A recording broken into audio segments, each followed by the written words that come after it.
Ngayong araw mga tol ay papunta nga tayo sa Bomba Racing Muffler dito sa Bay Laguna. At nagpa-booster na nga ako dito kay Moto-D. Dahil nga binaklas ko na ang stock pipe ng ating alagang si Bulldog. Ang sarap lang sa feeling na may tropa tayong one call away kapag kailangan natin ng tulong mga tol. Ngunit pagdating namin sa shop ni Boss MJ ay sarado pa nga ito. Kaya napagpasyahan nga namin ni Moto-D na iiwan muna yung motor para umuwi muna sa bahay at kunin yung muffler.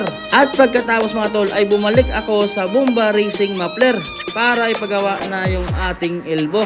At dito nga mga tol ay ginagawa na ni Boss MD yung elbow ng ating alagang si Bulldog. Grabe pala to si Boss MD mag-tig-weld. Napakapulido at napakaganda ng lapat mga tol. At dito sa part na to mga tol ay binabapping na yung ating elbow. At ito na nga mga tol ang kinalabasan. Grabe, wala akong masabi mga tol, napakaganda ng gawa ni Boss MG. Sa gustong magpagawa ng muffler at elbow, i-message nyo lang yung Bomba Racing Muffler. May page sila mga tol.